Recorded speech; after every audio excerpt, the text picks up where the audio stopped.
Hola guys and girls and welcome to GBA Week 5. The Borussia Donphan are facing off against the Pittsburgh Pirattatas, coached by none other than OldmanTup, who is currently not undefeated, unwinning, is that a word? He did not win yet in the GBA. He is 0-4 and we are definitely planning on giving him that fifth win.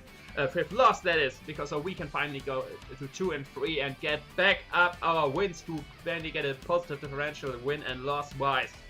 This is the time to do it. Tup maybe can build on that negative momentum he has currently and grab another win versus him. But yeah, before we go into the whole team preview stuff, I of course did upload a team builder yesterday. Link to that is in the description so you can check out all my sets, all my spreads, why I brought that, what are Tup's biggest threats and all this good stuff. And of course shoutouts to the two guys I'm shouting out the entire season so far. Potato Jim for recording this match for me. I do not have an own capture card, so great thanks to him for recording this match for me. And other than that, of course, we got Berk. Thanks to him for jetting this team for me, because I'm not like Cooper or Necro who has the time or the patience to actually breed this team. I'm one of those filthy genners, or letting gen for me basically. I'm not a filthy genner myself, but I think it's even more filthy if you let gen for yourself, because you're like not even doing the work yourself. So yeah, I'm that guy letting the teams gen for me. But yeah, that's the whole thing. Now let's go into team preview. For my team, for all guys which don't have the time for my team builder, first of all I have a Rocky Helmet, physically defensive Rotom Heat, specially offensive Soldu Ladias, Choice Scarf, Mixed Tornadoes, defensive Leftovers Primarina, physical Shift Gear, or basically mixed with more physical investment, Shift Gear Margiana, and a Life Orb product. Looking at the bonus team, the Barky Tapu Koko, the Scizor, the Slowking, Tangrowth, the Hydreigon, and the Hitmontop. So, first surprise, no Blissey. No Blissey, guys. He brought no Blissey. There's no Blissey on the field. You see these 6 months, no pink blob on all 6, no Blissey. And I was very surprised by that, because if you watch my team builder, I have a multitude of special attackers, and Blissey stops all of them dead in their tracks. The main reason I have Shift Gear Physical Margiana was because of the Blissey, so that creative set is kind of useless right now. I would have wished to be more specially offensive. But yeah, no Blissey. Damn, man, tough. He of course brought the Regenerator Core, he brought the Scizor, which was a question mark, he brought the Hitmontop, which I'm surprised as well. And of course he had Dragon, Tapu Koko, there was no doubt about he would bring him those two. But no Nidoking as well, so I'm very glad the decision I made in team building that I did not bring Mesprit and prepared for other things as well. No Nidoking, but the big thing is, the very big thing is, no Hazard Setter. He has no Hazard at all. He did not brought Blissey, he did not brought Nidoking, he did not brought, I think these are two Hazard Setter, I don't know. But yeah, so Ladias with Defog is not that important to fetch. I of course did not bring Hazards myself as well. So basically no Defog Rapid Spinning on either of our sides. So he has some stuff he brought, it's not that important, but that's very great for my Rotom Heat. For the other ones he brought, Tapu Koko probably Life or Physical, the set I mentioned, Thunderbolt, U-Turn, Grass Knot, and Brayfoot. Then we got Scizor. Might be, like, I don't think, like, because he doesn't have Blissey, he has to have another Spadef answer for my mon. Spadef Scizor could be one of those things, but of course Spadef Scizor just gets basically Trick KO or O-Code by Hidden Power Fire or something like that. Then another option is like something like Spadef and Assault that's Slowking, which I could see bring more, but thankfully I have Shadow Ball on my Margiana. Then Tangrowth, probably physically defensive for my Crawdon. Then we got the Hydreigon. I don't know yet Hydreigon. Like, he could even be, Scizor could even be like a Choice Scarf variant. Choice Scarf Scizor with like U-Turn, all this good stuff, which I would very much like because of my Rotom. Then Hydreigon could be a Scarfer, could be a Zmon. I have to, or just Life or Wall Break. I have to start around that. And the Hitmontop, of course, Spinner, probably there for my Crawdon, so it could be more physically defensive. So maybe like his Tangrowth especially defensive because he brought the Hitmontop. But yeah, I was quite like a lot of his, like I was quite for his team, and especially not bringing Blissey quite changes up the other possibilities of the mons. So yeah, no Hazards, no Blissey, no Nidoking. First of all, I'm very happy to not see that, but sadly, sad.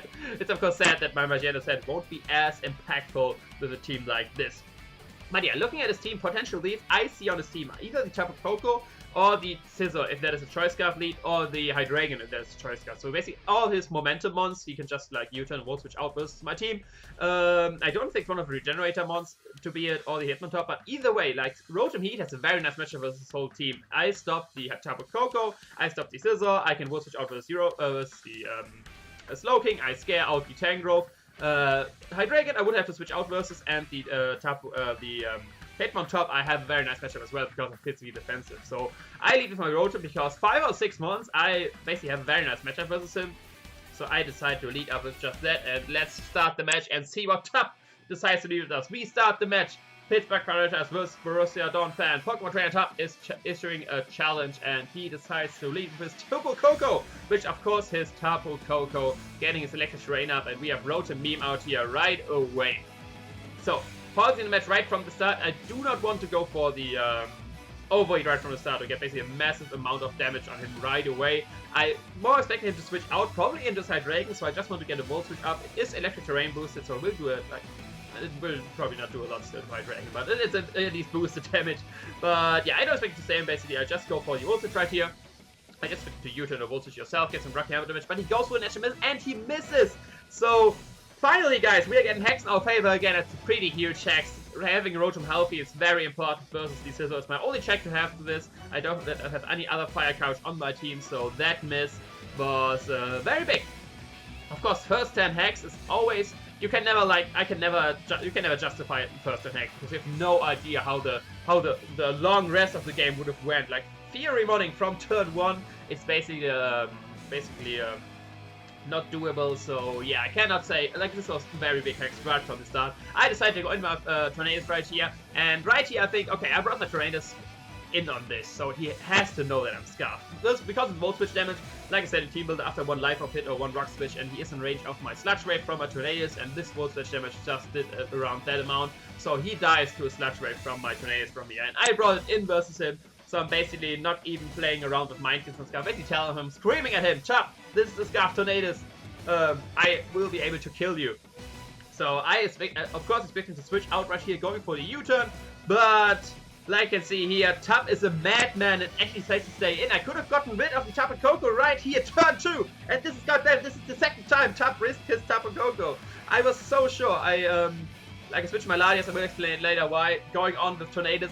I watched the match. There was already another scenario where Tup, I don't know which week it was, I don't know again versus who, but he had his Tapu Koko in versus Amon, which is potentially Scarf. Screaming basically in the way, he stayed in with Tapu Koko and lost it very early in the match. And I thought there's absolutely no way that Tup is risking his most threatening mon versus my team. It's the most threatening mon versus my team. It has, I don't know the item yet, he only did go for Nature's Madness. But I thought there's no way he's staying in and risking his Tapu Koko once again. But Tup, Tup is not fearing anything. He is out for, he's not fearing anything. He laughed at the face of death. But yeah, I bring my Latias right here because that, like, there's no way he's not going for an electric move. He stays in with Tornadus, he's going for an electric move. And Latias is my best resist I have to that. And of course I won't be staying in because U-turn or Dazzling Gleam will be doing a lot, or Hidden Power Ice potentially. So I will pivot right back out into my Rotom Heat, taking a Dazzling Gleam, taking a U-turn, or taking a Hidden Power Ice, whatever it is, and he decides to go for a U-turn. He did show, by the way, that he's Life Orb, so that was at least right. So he so far has shown Thunderbolt, U-turn, Nature's Madness. I have no idea what his other move is, so very different mon what I expected. If he has the Dazzling Gleam, or Hidden Power Ice, Spadef, Rotom Hoot would have been awesome. If he doesn't have only has like Bracelet, then Donphan would have great. But yeah, he goes into his Hydreigon. I do not want to use my Rotom, I still need it healthy, and I have my perfect switch into Primarina, predicting a Dark Pulse or a Draco. But if she goes for the Surf, which is even, like, it's worse than Dracomedia, but better than Dark Pulse. It does very little damage, of course, resisted, and I'm a very high Spadef mon. I can get my leftovers right here and just fire off a safe Moonblast versus this thing. His only resist is the Scizor, and that is of course especially not the Vulkis, especially if it's like a Choice Scarf variant, and it will just OHKO this Hydreigon. He did show Life Orb, so he could be Scarf, he could be Z Crystal. I still have to check about that. He goes into his Noodle, which is the Tangrowth, and after this Moonblast damage, I can tell, let's see, that that's around 30%. So let me pause right here, get my leftovers back. Blah, blah, blah, blah. There we go. From this damage I can tell that he is Assault Vest, but he is not invested, so it is his favorite max physically defensive Assault Vest Tangrowth variant, so my Crawdon Wood is actually able to kill that thing, doesn't matter what. So right here I of course don't want to stay in taking a Grass Hit. I flew this thing healthy for the Hydreigon. Hydreigon did not got any damage on him yet, so I need my Primarina healthy, and I switch out into my Latias right here. could have switched out into my Rotom as well. I know he's thought there's a good Sleep Powder, but I still need Rotom healthy, and I don't want to rock the helmet knocked off. I'd rather have my Latias locked off because that's not that important, because of course the main reason I have Latias right here is for the hazard rule, and he did not have hazards.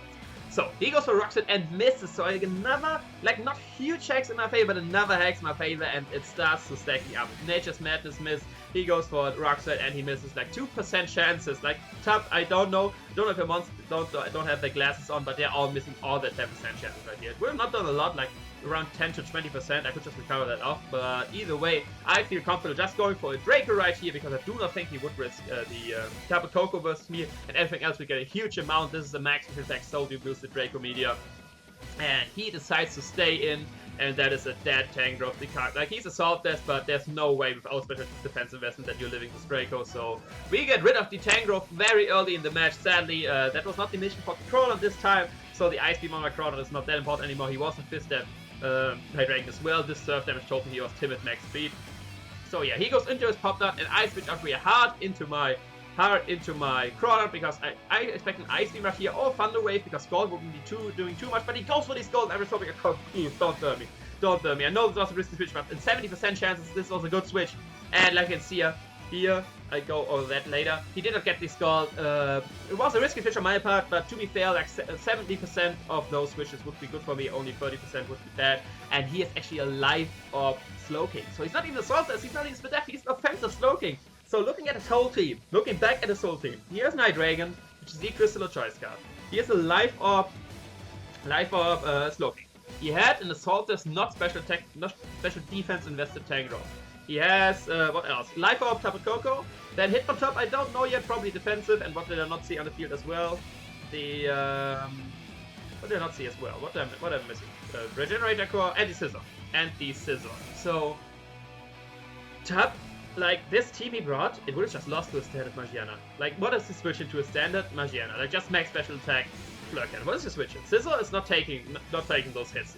Even if max special attack, I just need one hidden power fire prediction, and he's basically off the field. So, if I would have just brought a standard Magiana, not trying to be creative, this would have just straight destroyed his team. But yeah, what can you do? He has a Slowking in front of me. Of course, I'm threatening out with the knockoff. But knowing what happened with my Tornadus versus his Tapu Koko already, I do not want to play around with that. I just attack what's in front of me, going for the knockoff. It will do a lot of damage to either one of to all of his mons basically. He decides to go into his Hitmontop, which, like I said, was most likely a switch into my Crawler. Is basically the only reason he brought it with scale of Mug Punch. So I go for knockoff after Intimidate. I still do around 40 to 30% to this thing. So that means it is Intimidate. It has some defense investment, but it's definitely not max defense. So it's a more offensive, mixed offensive bulky variant. I don't know yet. I just go to my Rotom Heat, taking the incoming Mark Punch most likely, or Close Combat, but he does a very nice read right here and goes for the Toxic, predicting something else to come in, because a Crab Hammer would actually kill him from this range. So very nice read on his part. I just Volt Switch out right here. I do not want my Rotom to warn down through the Toxic, so I just go straight for the Volt Switch right here. Getting some momentum up, getting some damage on the Hitmontop. And yeah, he decides to go back into his Hydreigon, which is, like I said, this most likely switch into my Rotom Heat. But with Gold Switch momentum, I get a free switch into my Primarina right here. And I can scare him once again out with my Moonblast. But this time I'm actually not going for the Moonblast. I saw it switching out last time. The Tangrowth is dead, so I'm just going straight for the Scald, trying to catch a burn on something. Because even if he stays in, I can, like, the best thing he can do is, like, 4-hit KO with a move. So I have some freedom right here going for moves. And yeah, I decided to go for the Scald right here. He goes into Kefla, which is his Scizor actually. So if I can catch a burn on that one, that should be very awesome. I go for the Scald, do around 30% once again. And he shows the leftovers, and from this investment, I can tell that he is a bit Spadef, but not max Spadef. He is a bit Spadef investment, but not max Spadef. I do not get a burn here. Burn would have been nice, but of course that's only fair. He didn't got a burn versus my Cronut as well, so it would have been, I mean, I got hacks in my favor already. It would have been very dire for Tup if I would get a burn right here. He did risk it, just as I did, but yeah, both got rewarded. So, he has Scizor in. Of course, I have Rotom Heat, which is like my #1 answer. He reads that and goes into his Slowking, so seems he predicted something. I don't really sure he predicted my Rotom Heat to come in, because of course I can just Volt Switch out on that thing. I don't have Thunderbolt, but if I would Thunderbolt, he can still take this from his range, because this is a Slowking and close to full HP. or even max full HP. So I just go for the Volt Switch right here, get some damage on this, and I can go straight out into my Latias. I think I go here, or what do I go into? Yeah, into my Latias, taking the most likely Scald versus me, which I have no issues taking. He does go for the Scald. And after this life up hit, he's actually looking at it. He's definitely max special attack, and if he's only max HP, he is in range for a Draco from here. So I could kill from here, but I just want to recover up, getting my Latias at a good amount of health. And even if I go for Draco, like you can see, he did predict that. Going for Draco, did go into Tapu Koko, trying to get a free switch into that. So Tap is doing some predictions. I have difficulties reading his plays, so sometimes he just is a madman staying in, sometimes he's in prediction mode and predicts something. So yeah, this time we have Tapu Koko versus Latias. I can take any hit from this thing. I of course don't want to take a U-turn from this thing, but I don't expect to go for U-turn. He saw that I have a Rotom Heat, he saw that I have a Rocky Helmet, and I'm predicting him to go for another Nature's Madness right here, trying to predict my Rotom Heat, because he's currently, this last few turns, he's a very predictive guy, trying to predict a lot of my plays. So I just stay in right here, going straight for the Scizor, trying to kill this Tapu Koko if he goes for the Nature's Madness versus me. But yeah, Tap is, this time he is attacking once in front of me, going for a U-turn. Like I said, I have a very difficult time predicting Tap right here. Sometimes he just doesn't play, sometimes he does not play. I have some difficulties, but like I said, I can still take a hit and just fire off a Psyshock right here, basically going to kill him. He decides to go into his Scizor, and yeah, get some Psyshock damage on him. So he's around 50% with his Scizor after Psyshock damage. So pausing it again, he gets leftover goes back and really like a bit over 50%, I think. Yeah, he's in agree, a bit over 50%. So right here, there's no way that you're going for a Bullet Punch. Like I said, I have a Rotom Heat in the back with Rocky Helmet. I quad resist the Bullet Punch. There's no way in hell that you're going for the Bullet Punch.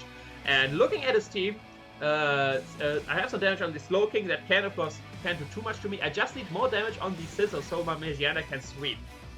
Magiana, of course, does not have the Hidden Power Fire, only a Splash Cannon, Shadow Ball, Break Break, and the Shift Gear. So I need some more damage on this, and there's no way in hell that you're going for a Bullet Punch. I'm predicting to go for either Pursuit or a U-turn versus me, so I can just fire off a Draco, get him in range, basically die, and then sack my Latias in the process. Like I said, Latias is not that important, because he did not brought hazards, and main reason for Latias was to get the hazards up. He already killed the Tangrowth, so he did more than I imagined, but I need this to get some more damage on the Scizor to bring him in range for like a Shadow Ball from my Magiana. So I do go for the Draco. He indeed did not go for the Bullet Punch, and like you can see here, he does not go for the Pursuit either. He does go for the Knockoff. So no U-turn either. So nice that I did not go into my Rotom, losing my Rocky Helmet. That still is very nice versus Tapu Koko potentially, or his Scizor. So Scizor is in, get some leftovers back. Because electric terrain is up, I can just go straight into my Rotom and kill him with a Volt Switch. He's in range, even if he has the Death Investment, he's in range for a Volt Switch from this range because of the electric terrain boost.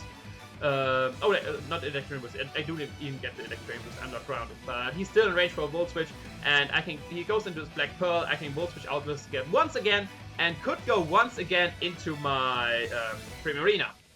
But I will make a more weird play maybe in most other books. I'm not deciding not to go into my Primarina right here, because right now everything is potentially in range for my Magiana. The only thing that is not in range for my Magiana is the Slowking, but that thing gets in range once I get it +2. So basically after that I can go into my Magiana, just kick Flash Cannon, Corkscrew Trash, the Flash Cannon move, whatever you want to call it, guarantee to kill. He either goes on the Slowking, then after this the move damage he is in range of a Shadow Ball, or kill the Hydreigon, or whatever comes in, basically get +1 and sweep his whole team.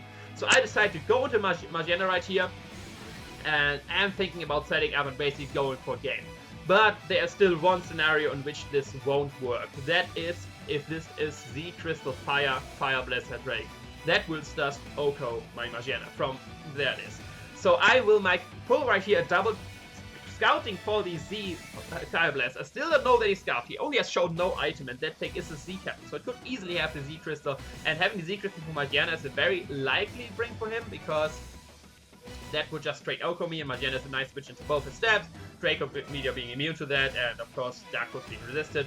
So I'm right here, will pull the double into my Witch, the Primarina right here, scouting for the Z Fire Blast. If he does not go for it, that means the next time Magiana comes in, I can just sweep and kill everything basically. And he goes for the Earth Power, so I could have, if I would have risked it, I could have just won right there, sweeping with my Magiana. But yeah, I wanted to play it safe, go back into my Witch, and can fire off a Moonblast right here. I think I could have won here right there, basically just 5-0 sweeping from Magiana, but I want to play it safe. What scouting body he has, he switches out right here, so he doesn't even Fire Blast, he only has Earth Power, so it won't do too much to me. I can just fire up a Moonblast right here. He goes in this Pop Dart and I do around 30% to that. It's a free hit KO, and that is very nice because now, let me pause it once again after the leftovers. He can KO me with anything, of course. I'm a Primarina, and all his moves he could potentially have, barring like Hidden Power Poison or Hidden Power Electric, are the best thing he could do to me. He has Life Hop, so I don't really expect him to have Toxic. So I can just fire up another Moonblast. If in case he does go for the Slack Off, I still have the Encore on my Primarina, so I can just Encore him into that. I go for the Moonblast right here. Basically now 30% on him, and let's see if he goes for an attack or the Slack Off. He goes for an attack, he goes for the Scald. That of course will do nothing. Will he catch the burn on me? Won't be too much of a deal, barring negating leftovers. He does get the burn this time. So 2 Scalds, 1 burn, so that is around the average you can expect from a Scald. Of course, burn being nerfed, only negating my leftovers, not too big of a deal. I can just fire off another Moonblast right here, potentially killing the Slogan, which would be awesome, or getting a lot of damage onto anything that wants to switch into this thing. So yeah, he switched out his Pop Dart and goes into his Kevlar, into his Scizor, but that thing, Primarina is telling me, Primarina has no special attacking investment, but that Kevlar is nowhere near a switch into a Moonblast from my Primarina, and it drops from there. So with getting his first kill in this match, with in general putting in a lot of work in this match, I'm very proud of it. Very proud of you, Wade. If you're Lady Kubo, if you're watching, you're a very, very good job in this match. And there's a lot of bugs right here, you can see, I'm sorry for that. But yeah, he goes into his Tapu Koko, and now that my Lilius is gone, I do not have to switch into electric attacks. The Rotom Heat is 2-hit KO from this range, but seeing that the Scizor is gone, I'm willing to sack my Rotom Heat right here. So I just go into that and get 2-hit KO'd by the Thunderbolt. And what is going on? This is crawling. God damn it! What is happening right here? Let me pause it and hope. Let's just wait. 1, 2, 3. Okay, let's just hope they're all gone, because these are annoying me as well. You all want to have a visually appealing performance from me right here. I mean, you have my face cam, which is still visually appealing. But yeah, like I said, he goes for the Thunderbolt Electric Terrain Boost. That will even through the resist 2-hit KO my Rotom Heat, but that's not too big of a deal. Rotom Heat main mission was to deal with the Scizor, and that thing is gone. So, and everything else does way more in this match. So yeah, Rotom Heat is gone. He gets another. God damn it! What's? God damn it! Come on, stop!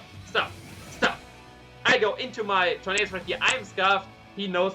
He doesn't know that he knows I'm Scarfed at outspeed, but he's in range for a U-turn, so I can just go for that, either killing the Tapu Koko, which either way had only 1 hit left, or getting momentum on whoever wants to switch in. So the Tapu Koko goes down, and I can get right back into my Magiana, which basically can deal with anything on his people. Basically, I get a kill with Magiana right here. I can Shadow Ball the Slowking. I can Corkscrew Trash, basically anything else. Basically, I'm guaranteed to get a kill right here. But I want to switch out right here, scouting for the scouting for the Slack. No wait, yeah, no, scouting for the Slack out, because he did not show that yet. Now he does show it, because Shadow Ball actually does not kill from this range. I'm sorry for that, I was confused, and it will happen in another turn. But yeah, the idea is Shadow Ball has no a chance to kill. I want to scout for his Slack off, so I can Encore him into that with my Primarina. Other play would have been, he would have gone for the Fire Blast, which of course didn't want to take with my Magiana as well. So which was the safe middle ground play right here. And yeah, I can Encore him to Slack off. And right here I will do another kind of weird play, you might say. I could have gotten an easy free switch into my Crawdon and killed this thing with a knockoff, but switching in Crawdon on this thing to kill it is the most obvious play I can do, and I don't want him doubling out into his Hitmontop on my Crawdon switch, and basically, well, into his Hydreigon even, like basically switching out with anything. So I decided to switch out into my Tornadus. He still has 2 more turns of Slack off. This is the second one, so he's 1 more turn, he has to go for Slack off. So even if he stayed in, I could now U-turn out into my Crawdon safely, or if he would switch out, I could get momentum, or basically kill versus everything else. So I want to make the safer play. He of course just goes for Slack off, will be back at full health, but now I got my Crawdon in safely, and can threaten it out once again with a knockoff. So this is the last turn of Slack off, so after that he could, now can change up moves, but of course he doesn't want to stay in anymore with my Crawdon. I just fire off a knockoff. Yeah, either getting, like I said, I want to play very safe with my Crawdon, because I don't want to happen the same again and what happened with the Tapu Koko. I go for Trap Hammer, he stays in and like kills me with like a Signal Beam or something like that, I don't know. Or even Scald would kill me from this range. But yeah, I just go for knockoff, do another decent amount to the Hitmontop. Next time he switches into a knockoff, it is a road to kill him. But I, of course, want to switch out right here, picking either a Toxic, once again, a Close Combat, or a Mach Punch. The thing that can take everything of those is my Tornadoes from this range, still at full health. Of course, resistance to the fighting attacks. He indeed does go for a Close Combat, and from this damage, I can tell that is indeed a max attack Hitmontop. So it's probably max HP, max attack, something around that. But yeah, I can scare him out right here with the Hurricane, but I do not want to risk the miss. I just go for a safe Sludge Wave, which would kill the Hitmontop from this range, would get a good amount of damage on everything on his team, barring the Slowking, which he sadly switches in, so I should have gone for the U-turn. But so I go for the Sludge Wave, get a decent amount of damage, but here you go with another hack. I get the poison, the 10% poison versus the Slowking. So yeah, this game is basically the 10% chances for me. He gets a 10% miss. Nature's Madness, he gets 10% Rock Slide miss versus my Latias. I get the 10% Sludge Wave poison versus his Slowcake. The 10% are in my favor in this match. But yeah, I of course switch out right here into my Magiana, I think, because I can take any hit from this thing. I don't have to go for a Fire Blast versus my... I can even take a Fire Blast from full from this thing. He goes for the score, does around 30%, 40%, does not get the... Scald burn, but now with poison, now this is the time I had even in mind. Now he is in range for a Shadow Ball. Even if he is not in range for Shadow Ball, and he's especially bulky more than I imagined, he will die to poison. And together with poison and Shadow Ball, I will win the war with him slacking off, because Shadow Ball plus poison will kill him eventually. If he at one turn decides to go for an attack, the life damage will definitely kill him. So with the poison, I can win this war with Magiana. So I just fire off Shadow Ball right here. And he switches out, playing it very risky right here, because if I would have had Flare Cannon, I was guessing guaranteed to get a kill. But yeah, sadly he does go into his Hydreigon. I do not have the Dazzling Gleam or the Flare Cannon, so I could not kill the Slowking from that range with the Dazzling Gleam either way, but with the Flare Cannon, so yeah. Here I switch out into my Tornadoes, predicting the Earth Power from him, but he actually goes for the Surf, risking that I mean, he does not know yet that I'm set up very dead, but either predicting my switch or risking me killing his Hydreigon. But I can just go once again just for a U-turn right here, either getting momentum on this thing, or either getting a lot of damage on this thing, switching into my Purina or something like that, or getting momentum on everything else. I go for a U-turn versus the Slowking, and right here I basically seal the game with getting crit on that U-turn on the Slowking, because Slowking was basically the only thing staying my way for my special attackers. So another hacks in my favor. So yeah, what can I say? Like the only hacks I gotta say was one Scald Burn. I get the poison kill, so that kill doesn't indeed count for Tornadoes, which got the poison with the Sludge Wave. I get funny enough, I get the Solar boost because Solar activates once the mon dies. You don't even have to be the one killing the mon. So yeah, now he only has Hydreigon and his Hitmontop left, and it's basically G. Both are weak to Fairy. And I still have my Primarina left. I can just hard switch into my Purina, take any hit he wants to go for. If he should go for Surf, that's even better. If he should go for Dark Pulse, that's trying to pinch me down. I still don't know if he's Scarf. It's very likely that it's Scarf, but I could never confirm that if he's Scarf, he didn't outspeed anything, that he would not outspeed without a Scarf. So yeah, I can just go Primarina. He does go for Earth Power. I could double out the Tornadoes right here, but I do not have to risk that. It would not change the outcome because Tornadoes is in range for a Mach Punch. So one mon has to die either way. I just fire off a Moonblast right here, either killing the Hitmontop on the switch in or the Hydreigon right here. Get a special defense up, which of course does not matter. And right now he can just go into Hitmontop, basically kill me. I go back into my Magiana and kill it with a Corkscrew Crash. So, this will be the 3-0 win for the Borussia Donphan, but let us play it out, because like you know, I like to mess with my subs a little bit. So let's see if something weird happens. So yeah, he goes into his Hitmontop, being his last mon. It can kill with a close combat if he's max attack. If he's some weird variant which is like a bit attack investment, so that roll was looking like max attack, he could actually not kill me from this range. But yeah, he goes to close combat, and showing that he is max attack, he just kills me with a close combat. So Primarina, putting a lot of work, getting 2 kills, getting 1 death, in general being a nice switch versus the Hydreigon, get a lot of damage on his team, with definitely the MVP of this game. But I can just go into Magiana, and to get a nice picture for the thumbnail, of course, and just for stall points, I can finish the game with a Corkscrew Crash, which is the first time me seeing this animation in Wi-Fi. So yeah, enjoy the Z move animation right here. It will kill the Hitmontop, of course, and this is the 3-0 win for the Borussia Donphan versus the Pittsburgh Pirattatas, bringing him down at 0-5 and bringing us to 2-3, so getting closer and closer to a positive differential. Very nice win on our part. I just want to play it out so I can start talking about the whole thing and stuff like that. Boom! There we are back at the screen. So 3-0 win for the Borussia Donphan, we are 2-3 with a still negative differential, I think. I'm not too sure. I would have to check again, but you can just check the fan doc for information like that. A lot of hacks in the game. I gotta admit, a lot of hacks in the game. I got the next Madness miss, the Rockside miss, these not scored. I mean, not scored was basically not hacks, but the Slash Wave Poison and the crit. Biggest ones of that, I would say, is the Nature's Madness miss, because it basically just because it was turn 1 hacks, and you can never tell how the game would have went without that. For the other hacks, for the Poison was very nice because that allowed my Magiana to basically 1v1 the slow game potentially, and the U-turn crit, I think, just made the game end faster. I had the game already there, but that's up to Fear Running. That's up to the analysts deciding each hex was. Either way, I got a lot of hacks, I gotta say. Next time we will face Tup once again, and I just hope for hacks this match there. I don't want return hacks now from Tup versus me. Like I said, I was very surprised by the team he brought. If I would have had a different team, it would have been a way easier time, but yeah.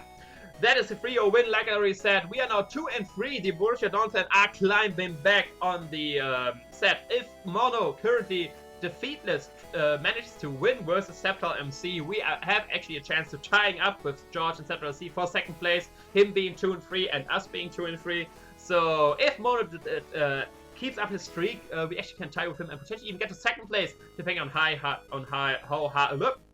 high wins Mono versus George. But yeah, that's up to them. You will find that out in the replay, of course, on the GBA channel. Link to the description as well. Same goes, of course, for the links of Tup, which you should definitely check out for his side of the match. Probably a lot of complaining about the hacks, so if you're a fan of Salt, you should check out this match probably. And of course, check out Potato Jim and Berk.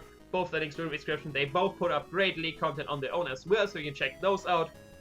But yeah, that's all for this video. The Borussia Donphan are back at climbing. I will see you next week for the next match. And yeah, that's basically all. I hope you enjoyed.